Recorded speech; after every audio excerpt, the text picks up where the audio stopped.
2024년 9월 13일 미시간 베이시티에서 한 남성이 데이팅 앱에서 알게 된 사람을 만나러 나갔습니다. 그리고 불과 5일 뒤인 9월 18일 그 남성의 가족은 그가 실종됐다고 신고했습니다.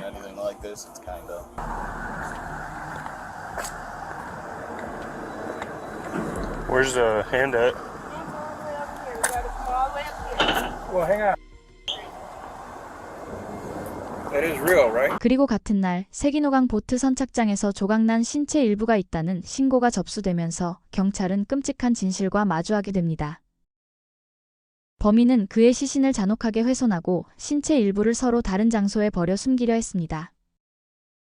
전문가들은 이 정도의 폭력성은 처음 저지른 범죄가 아닐 가능성이 높다고 말합니다.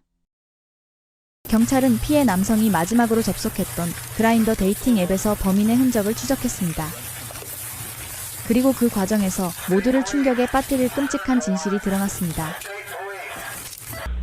I want to do that, but it was too heavy.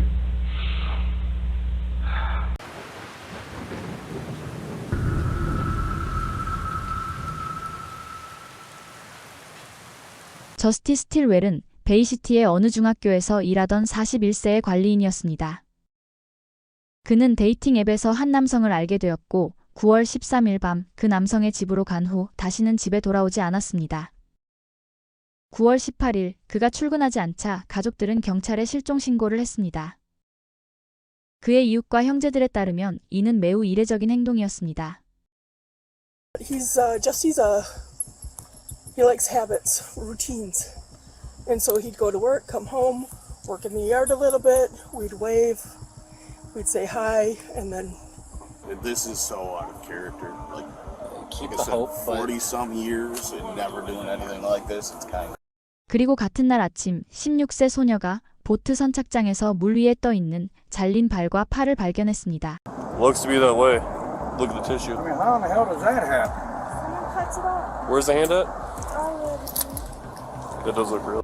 oh my God. 추가 수색에서 경찰은 두 팔과 양쪽 다리의 하단 부분도 발견했습니다. 그러나 끝내 시신의 몸통을 포함한 일부는 발견되지 않았습니다. 경찰은 시신 일부가 어떻게 강으로 흘러들어갔는지 정확한 경위를 파악하지 못했지만 강력범죄로 판단하고 수색 범위를 더욱 넓혔습니다. 그리고 결정적으로 저스틴의 차량도 근처에서 발견되었고 그의 큰 형이 그 차량이 동생이 차가 맞다고 확인해 주었습니다. I'm pretty sure that's his car. right. 저스티의 신원은 지문을 통해 확인되었고 유해는 그의 것이 맞는 것으로 확인되었습니다. 그리고 베이시티의 또 다른 지역에서도 저스티의 것으로 추정되는 추가 유해가 발견되면서 사건은 실종에서 본격적인 살인 사건으로 전환되었습니다.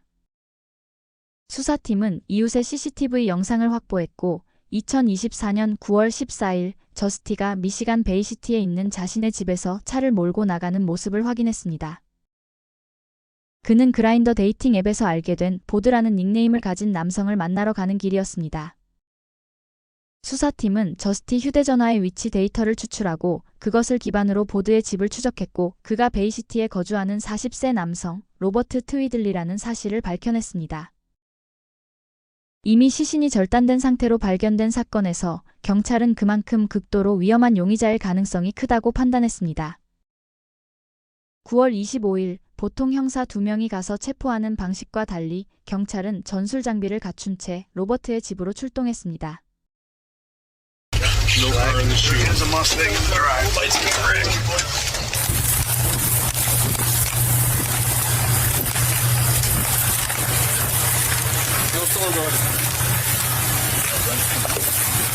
State police, search warrant. State police, search warrant. State police, search warrant. State police, search warrant. State police. 앞서가던 경찰들이 문을 강제로 열고 집 안으로 진입하는 데 성공했고 나머지 요원들은 곧바로 뒤뜰의 차고로 이동했습니다.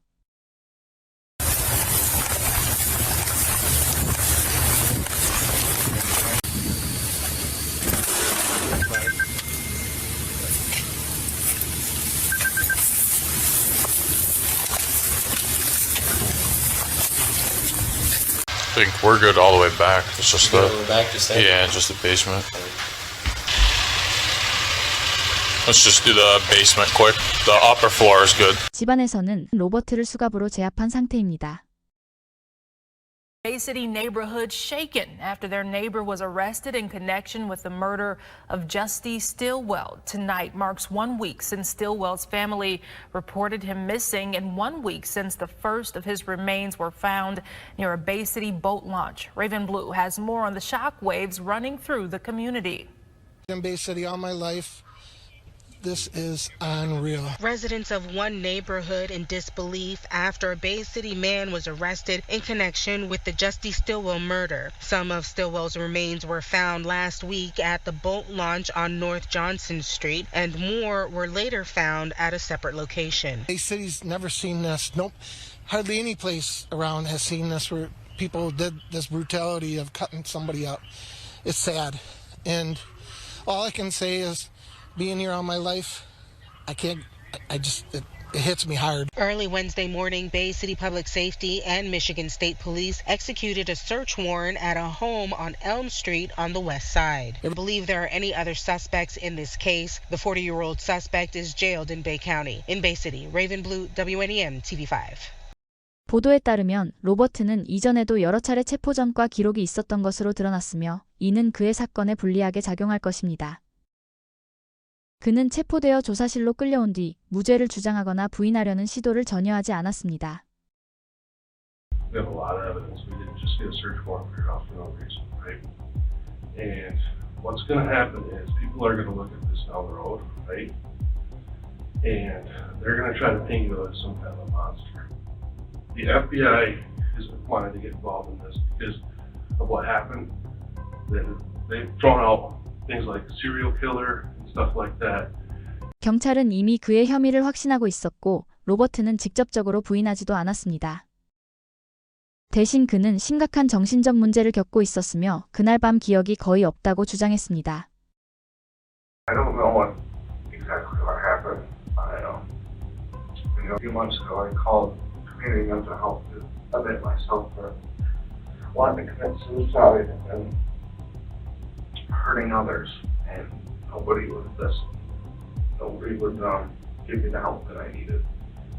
그는 몇 달 전 술에 취한 상태에서 마약을 권유받아 처음 복용했고 이후 점점 의존하게 되었으며 사건 당일에도 술과 마약에 취해 있었다고 주장했습니다. 그는 계속 기억이 나지 않는다고 주장했지만 형사는 그의 말을 믿지 않았고 사실을 말하라고 추궁했습니다.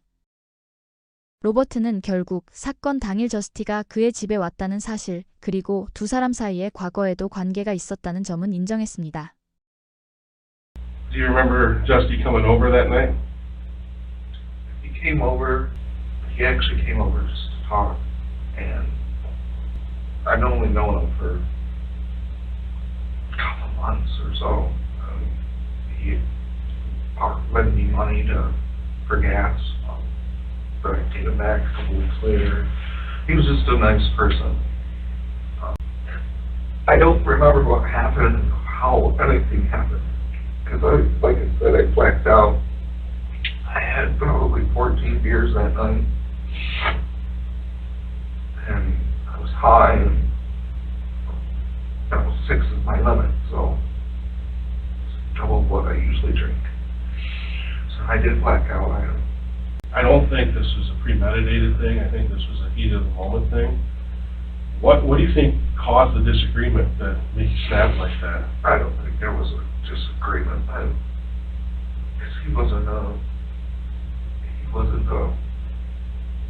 pushy person. He wasn't mean at all. Did he want more than he wanted to give, and maybe with the math and stuff you just got upset, snapped? If you don't know, you don't know. Maybe. I don't. You don't know. I don't know. 앞서 인터뷰에서 저스티의 형은 저스티에 대해 이렇게 말했습니다. Cognitively, he's like socially, he's off. He doesn't understand certain social cues. Okay. But he's very high functioning. So. Okay. Is there an official diagnosis? Do you know? No. Okay. It's just something kind of as a family. Yep. Right. 저스티의 형은 그가 진단받지 않은 인지적 장애가 있었고 동성애자였지만 주변에 말하기 꺼렸다고 밝혔습니다. 하지만 로버트는 두 사람이 연인 관계가 아니었으며 저스티가 자신에게 어떤 공격적인 행동을 보인 적도 없었다고 주장했습니다. 이때 갑자기 형사는 로버트에게 저스티를 어떻게 죽였냐고 돌발 질문을 했습니다. I don't think how I did it. Maybe I pushed him down the stairs. I think I did, yeah. Why did you push him? I just know I did it. I don't know why I did it. What did you do with him afterwards? I put him out to the boat launch, I guess. I jumped him up because I couldn't get him out of the basement. He was too heavy for me to lift. Honestly, I don't know how I did it. How I got, how we even ended up in my basement, because we weren't even in the basement. We were in the living room, sitting, and somehow everything happened in the basement. So. What did you use to chop him up?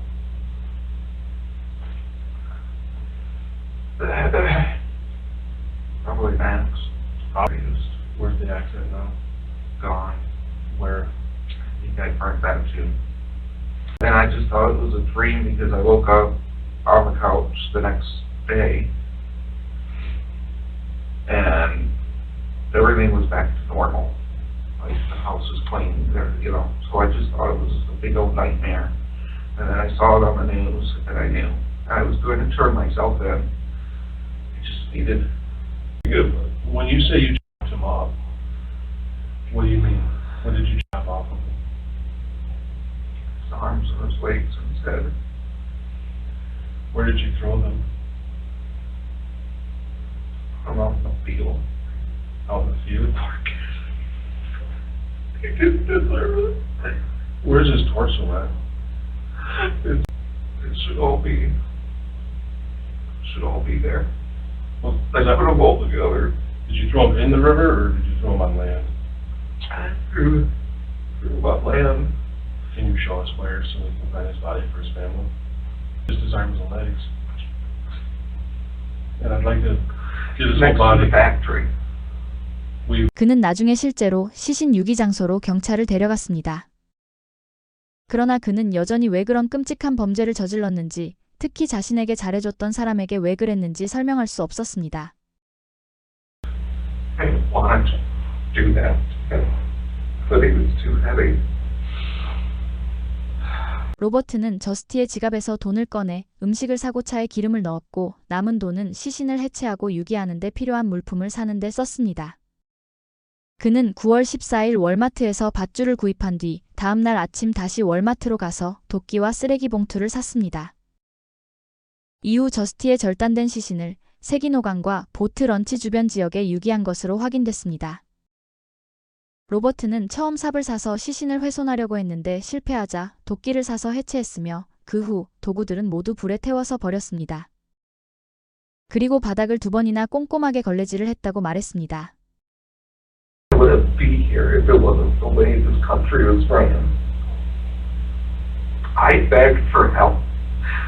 I went to CMH a few months ago and begged them, and I said I'm scared that I'm going to hurt myself or somebody. I didn't say anybody's name because it wasn't anybody in particular. But nobody listened. I was on medication for 5 years. I had my life back together. Why I'm just so confused why I did this. Because I was getting my life back together.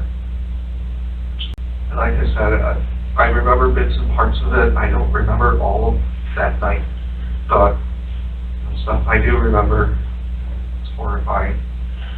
Do you remember fighting with him at all before you pushed him down the stairs?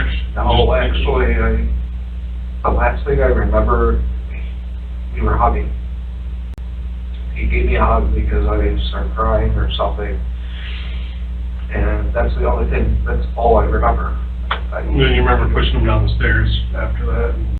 로버트의 진술에서 드러나는 것은 그가 정신 건강 문제와 개인적 문제로 상당히 압박을 받던 상태였으며 그것이 결국 돌이킬 수 없는 행동으로 이어졌다는 점입니다. 그는 저스티에게 아무런 악감정이 없었다고 반복해서 말했습니다. 비록 그는 어느 정도 죄책감을 표현하긴 했지만 그가 저지른 일이 달라지는 것은 아니었습니다. 2025년 12월 3일 로버트 트위들리의 자백이 증거로 사용될 수 있다는 법원 판결이 내려졌습니다. 로버트의 변호인은 로버트가 저스티를 살해했다고 자백하기 전에 변호사를 요청했기 때문에 그의 자백은 증거에서 제외돼야 한다고 주장했습니다. 수사당국은 로버트가 경찰에 자백했을 당시 변호사가 동석하지 않았다는 사실을 인정했습니다. 경찰의 음성 및 영상 기록에는 로버트가 변호사를 요청한 뒤 그냥 이걸 끝내자라고 말하며 살해 사실을 자백하는 장면이 있었습니다. 또한 담당 형사는 로버트가 조사 과정에서 변호사 선임에 대해 언급했다고 증언했습니다. I remember him inquiring about a lawyer and wondering if we could have a lawyer too, probably. Something to that effect. 법정에서 공개된 영상에는 로버트가 변호사 관련 언급을 하면서도 질문에 계속 답하겠다는 의사를 밝히는 모습이 담겨 있었습니다. 변호사는 로버트가 변호사를 요청한 순간부터 경찰의 조사는 중단됐어야 한다고 주장했습니다. He indicated that he wanted a lawyer present. How many more times does he have to say that before the police just have to walk away? 반면 베이 카운티의 검사는 경찰의 질문은 수사를 위한 것이 아니라 법적 대리 여부를 확인하기 위한 것이었다고 반박했습니다. 베이 카운티 수뇌법원의 판사는 변호사의 요청을 기각하고 로버트의 자백을 재판에서 증거로 사용할 수 있다고 판결했습니다. Disappointed. I think the court's decision was an error. We got to take a look whether or not we want to take an interlocutory appeal or, save it for later for some type of appellate. 이로써 로버트의 살해 자백은 증거로 채택되었지만 정식 재판 날짜는 아직 정해지지 않았습니다. 영상 제작에 힘을 보태주실 분들은 구독, 좋아요, 알림 설정 부탁드립니다.